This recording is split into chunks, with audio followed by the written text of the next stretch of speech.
Проснулся под дождь. Пошел наконец 4-й день.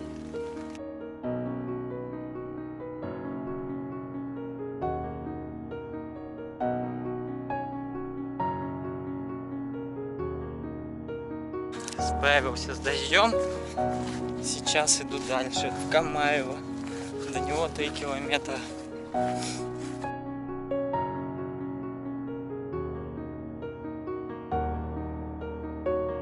Километр, наверное, прошел.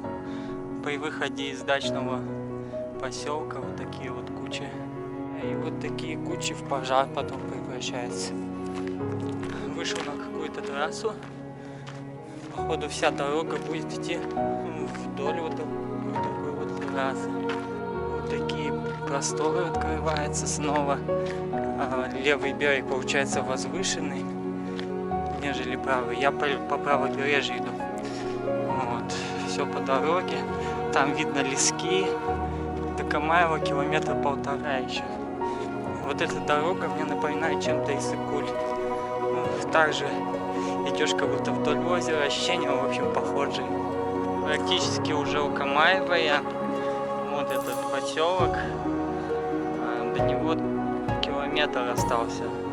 Идет хорошо, тут одна дилемма возникает. В Камаево музей в 9 часов открывается. Я явно быстрее пойду.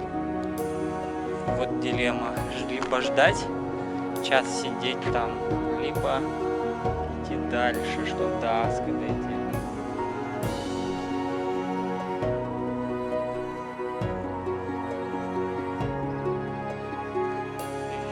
Казанский музей-заповедник. Значит, я в Камаево. Вот оно, Камаево. Ах, не знаю, что и делать. Ждать открытия, не ждать открытия. Еще, наверное, целый час. Действительно, это крепость. Она находится на возвышении, кругом как бы ров. Не подойти. Вот. Мне интересно посмотреть, какие здесь археологические находки были ранее найдены. Вот, говорят, музей сам хороший. Входная плата полная 120 рублей, зарубежным туристам 240.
Раньше 9 меня пустили на территорию. Итак, вот ветряная мельница. В ней, наверное, муку перемалывали. Гордиться славой своих предков не только можно, но и должно. Не уважать он, но есть постыдная малодушие. Александр Сергеевич Пушкин. Автор проекта Шарифуллин Латфуланов Исламович. Крепостное сооружение 12-13 века. Импровизированная сцена, выступления какие-то проводятся. Ханский стан. Стан Хан. Ставка Хана. Ну, блин, компактно, удобно, я думаю. А то все думают, то, что юта нет. Сторожевые башни.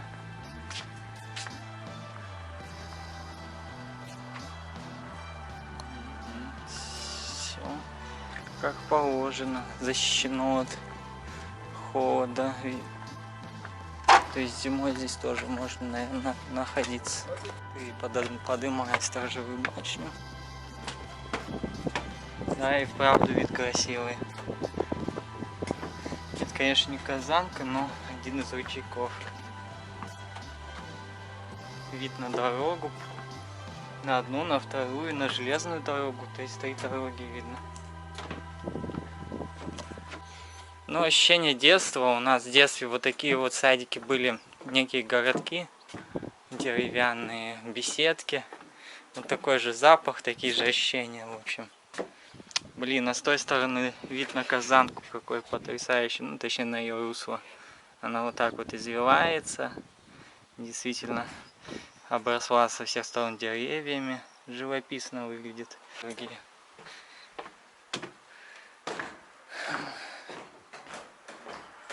А здесь закрытая башня. То есть там более открытое было, света больше попадало, а здесь прям защита, закрыто все.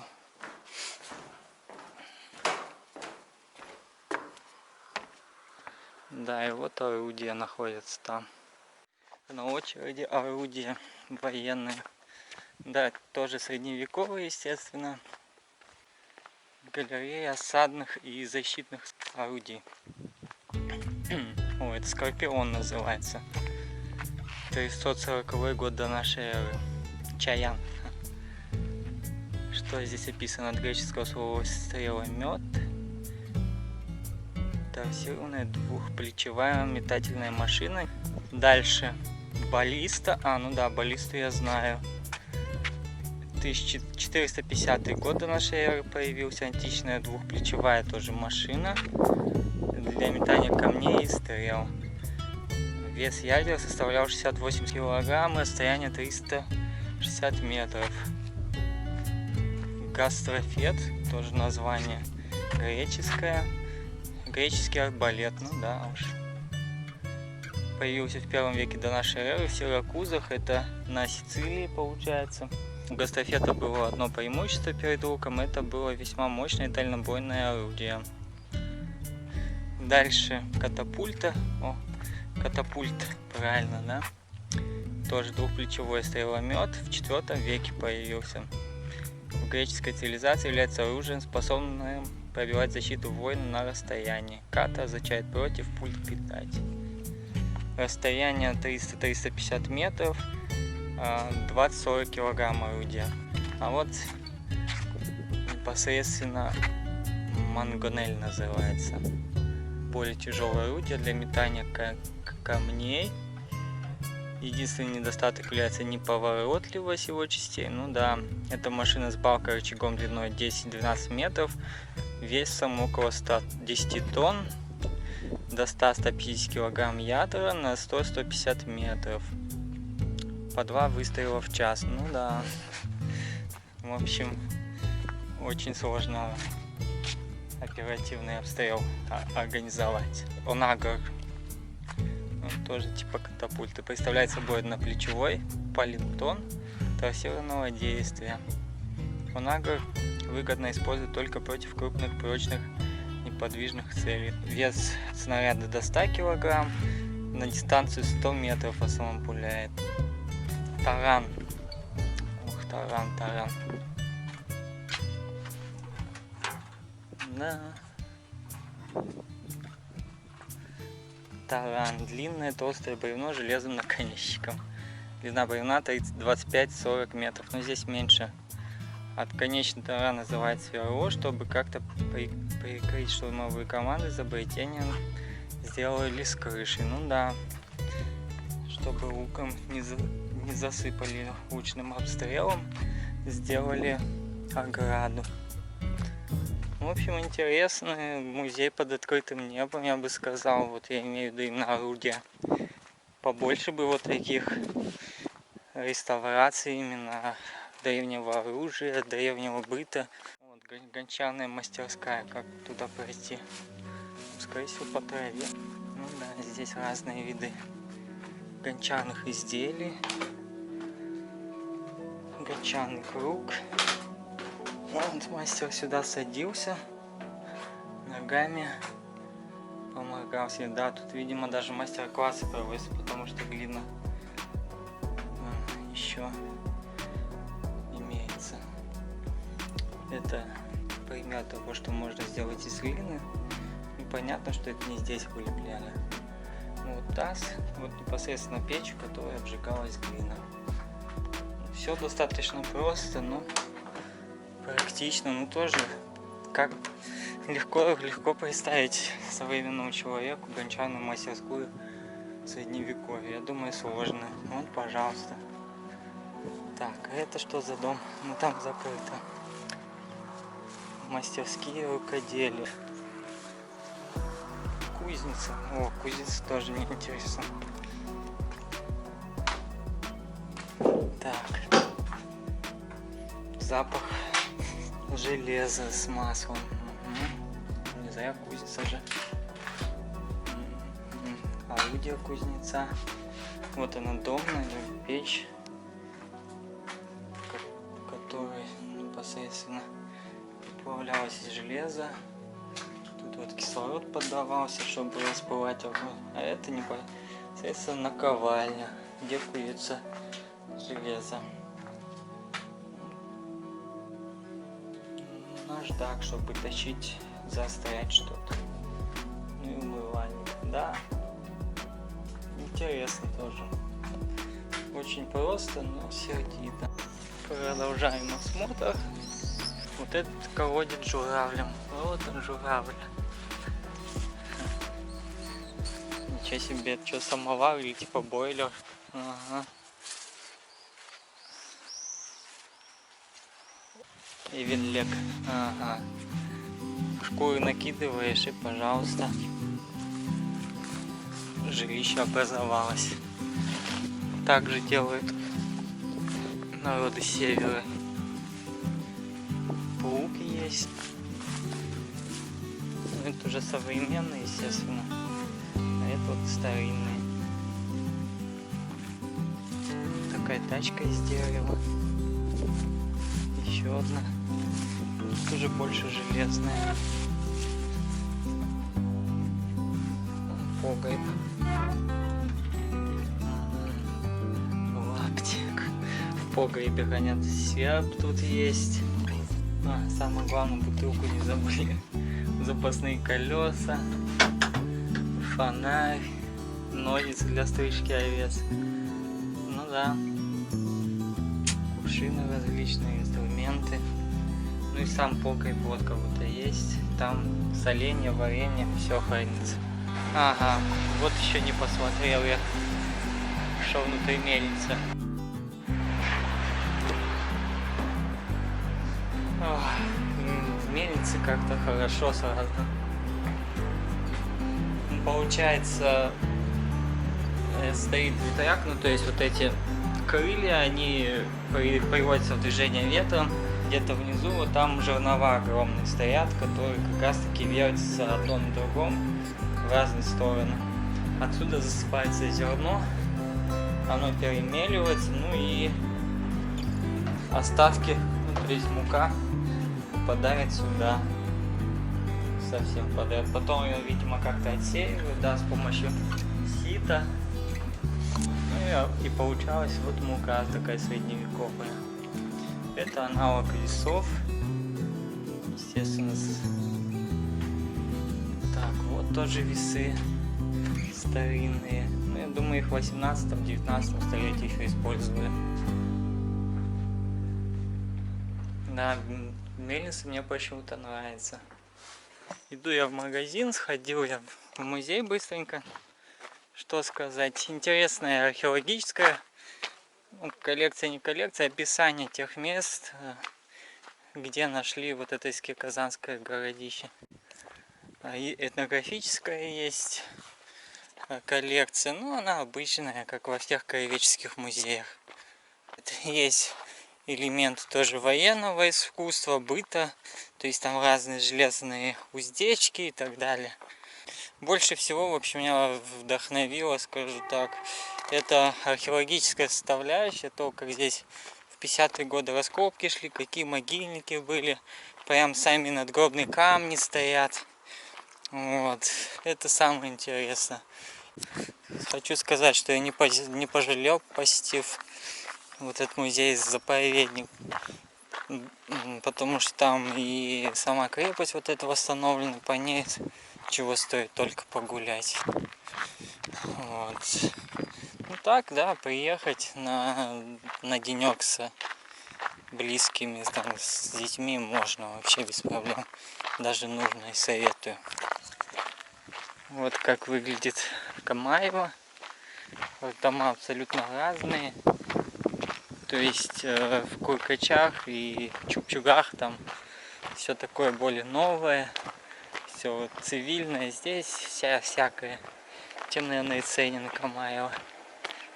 Вот, старый дом сразу видно. Деревянная постройка, облезший. Окна не меняли. Да, вот я как раз смотрел, там был этот дом татарский 19-20 столетия. Вот примерно так он сейчас и выглядит. Буду сейчас кушать йогурт, куриную ножку и полбулки хлеба. Ну и потом идти. Сейчас отдохну, посижу нормально на скамейке.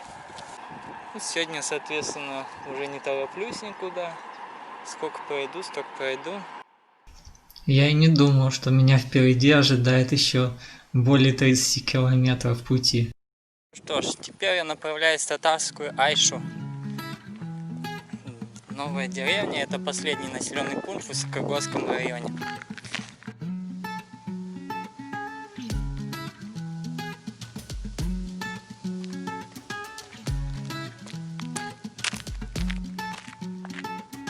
Смотрите, какая любота. Вот там деревня татарская Айша. А вот это тот берег. Отсюда самый живописный вид открывается.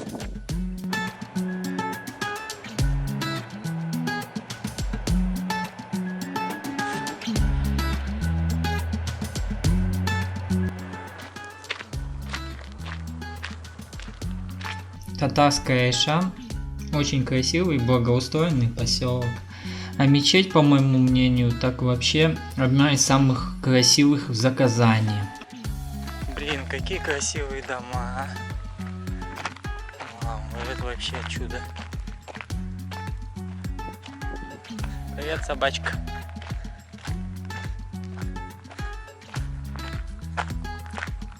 Сейчас сказать, вот он спуск, как раз сейчас будет Казанка. Вот она, Казанка. Тут совсем уже маленькая, а здесь растекается. Тут дилемма, либо вверх идти, либо по низу. Снизу, говорят, заросла дорога. Но я вот вижу, нормальная дорога, хоть тут никто не ездит. Надо пройтись, попробовать по низу пока. Сейчас полкилометра сделаю, там видно будет. Зато вдоль Казанки чисто. Сверху красивые виды. Нет, хорошая тут дорога, мне кажется, вряд ли она заросла. Раз тут вытоптано, то что и будет. А тут вон что-то есть даже. Так я приближался к известной достопримечательности этих мест, источнику Кайша-Бике. Ее мужем был Хаджи Мулла, служивший полководцем Алтынбеком, являвшимся одним из основателей города Иске-Казан. К святому источнику пришел.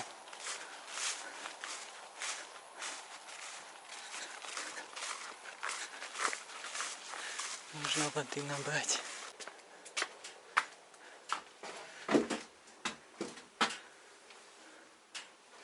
Ага, вот здесь можно набрать. Вот такая тут купальня. Мне про нее говорили. Я в нее нечаянно пришел. на природной воде холодной. А тут казанка. Фух, что ты делаешь со мной, казанка? Вон куда придется карабкаться. Пока что до камня подошел. Тяжеловато будет идти.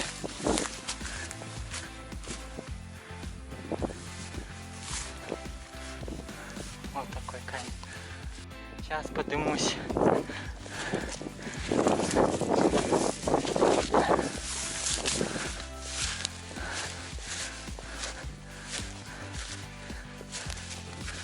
Вот и поднялся. Почти что. О, какая возвышенность. Можно было проще забраться, но я не ищу простых путей. Вау.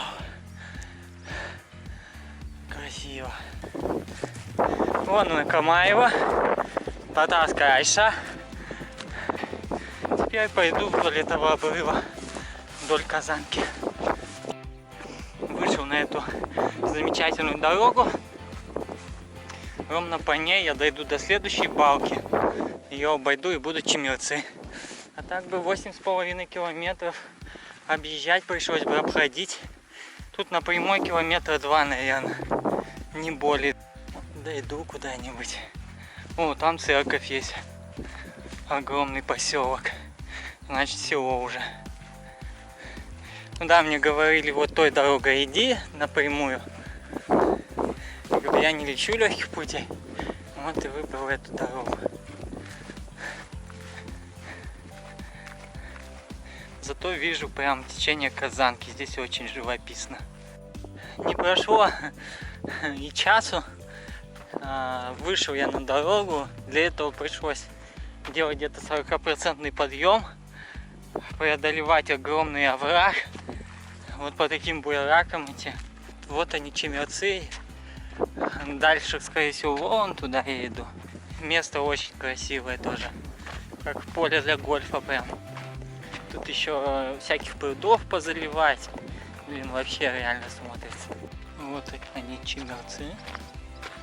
Тут асфальта походу нет. Или это не асфальтированная улица. Тоже такой аутентичный поселок. Дома старые. Не знаю, есть ли тут магазин.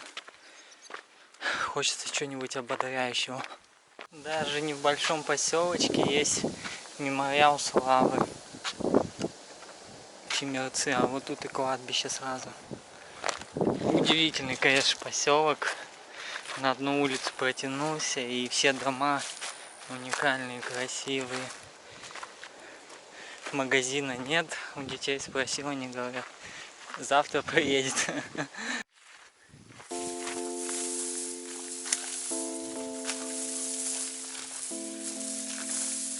Вышел я из Чемерцов. Блин, нет людей на улице, кроме детей. Надо было воды свежей взять. Такая жара жесткая. Невозможно. Вот иду, плиту сели как. Тропу еле видно, короче. Не знаю, долго ли она так будет идти. Ориентир вот эти столбы хотя бы есть. Нашел источник снова. Но есть и плохая новость. Кажется, дождь будет. Причем скоро. Вот совсем запустение, конечно. Дачный поселок попал. Тут как будто лет 50 никто не был. Вот такой путь я выбрал. Это не Казанка, это только приток Казанки. Вышел я из садоводческого хозяйства одного. Иду дальше. Вот деревня, она на карте обозначена. Но ничего нету. И все дороги заросли. Офигеть. Вот это да. На карте отмечено. Буквально там в 50 метрах. Где? Нету. Вырвался из вот этих дебр. практически все вот это зеленое. И вот тут такая любота. А вот там вероятность дождя 99%. Блин, я лечу просто. Этот участок мне напомнил Казахстан. Я с удовольствием шел по этой полевой дороге и думал о своей родине. Вон там уже где-то Арск открывается вдали. До него по прямой километров, наверное, 7, не больше. Игра с дождем называется. Но в качестве приободрения я могу сказать, что вот эта вот туча уже истекает. Где-то вот в километрах 20, может быть 15 дождь идет. Так что непонятно, куда идти. И тут берез. Очень хорошо, что эта посадка есть. Всегда можно поставить палатку в случае дождя. А вот поселок, по-моему, в который я иду. Видна трасса, видна железная дорога, в общем, видна. И Казанка. Дождь пошел. И я вот остановился около мяукающего создания. Как раз прям здесь дождь пошел. Как-то Бог меня с ним свел. Сейчас накормлю хлебом. Больше ничего нет такого. Настоящий голодный кот. Молодец. Кушай. Вот тут странный кот-путешественник появился. Увязался за мной. Уже идет метров 200. Будет так со мной идти, наверное, до истока Казанки. Вот уже в преддверии Якутску начинается все. И многоэтажные дома даже вот там есть. Со всех сторон поселки. 1, 2, 3, 4. Возможно, впереди Самарск уже. Так, если подумать, я за 2 часа управлюсь. И буду в Арске к 3 часам. Стоит ли мне туда идти? Не знаю. Погода все утихомирилась. Прошел дождь. Чуть-чуть прям капнул. Вот. Что еще хорошо, то что я в Арск попаду, там можно покушать, зайти в кафе. Оттуда там уже и в ночь можно найти. Почему я рано ставлю палатку, чтобы покушать, ведь сготовить. Вот в чем дело. А сейчас, если я поем и отдохну часок, у меня силы появятся. Там еще 3-4 часа можно пилить. Буду идти искать места для ночевок. Кушаю, как всегда, по стелу и отдыхаю. Осталось 2 километра до точки, которую я отметил, Качелина. Вот здесь отдыхаю перед входом в поселок. Здесь огороды, и вот это излучина, это Казанка. Мне сейчас выйти нужно будет на левый берег снова. Ляпота.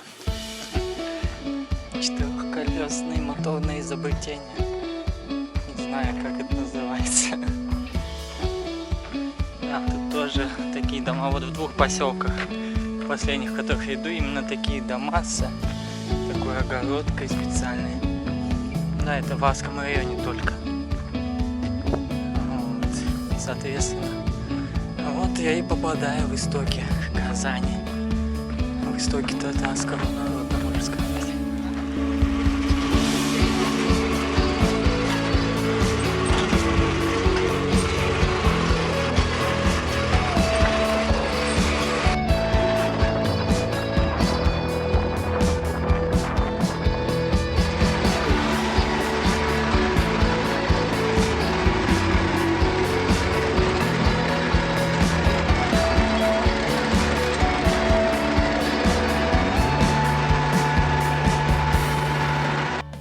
Прикольный мужик попался, довез меня на своей тарантайке до магазина, как я и хотел.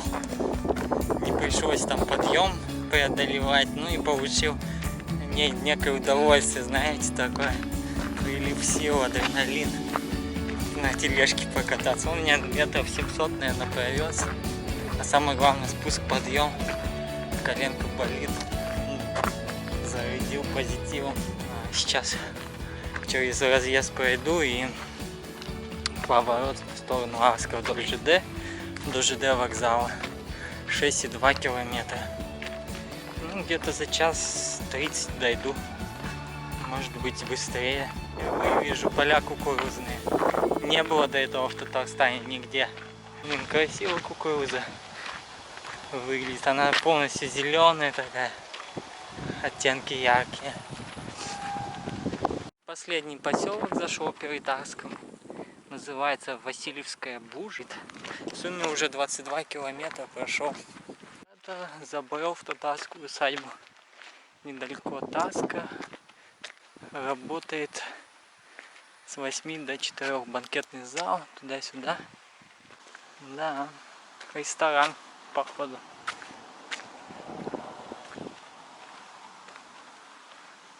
Белоснежные окна, красота. Миссия Казань-Арск выполнена. Это Арск. Ребята, я на ЖД вокзале уже в Арске. Сейчас буду через тот мост проходить. Вот он вокзал. Фух. А вот, наверное, прямо пойду сейчас. Там прямо и в центр. Я здесь ходил уже. Здесь куча магазинов. Может, что и перекусить на этот Арский муниципальный район. Да, путь такая рекламирует.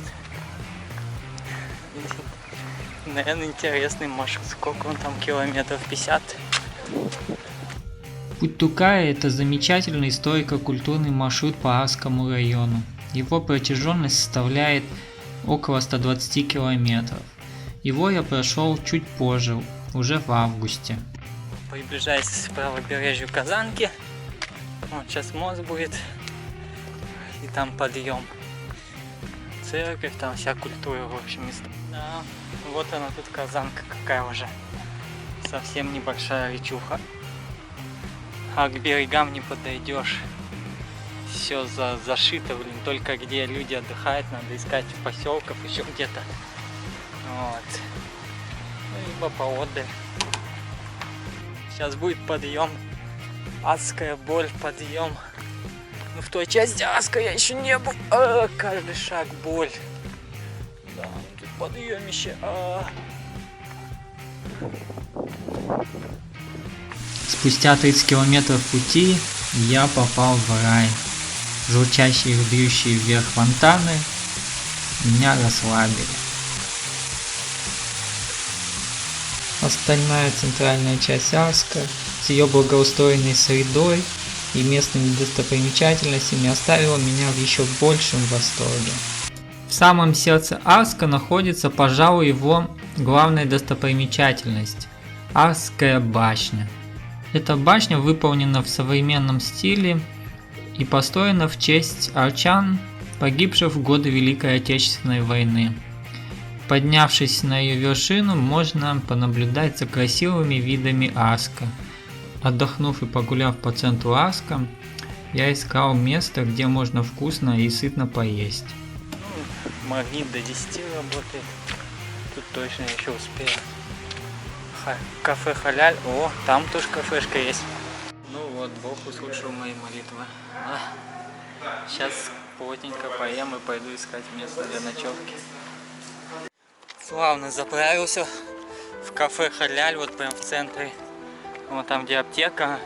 На 300 рублей 2 блюда полноценных съел.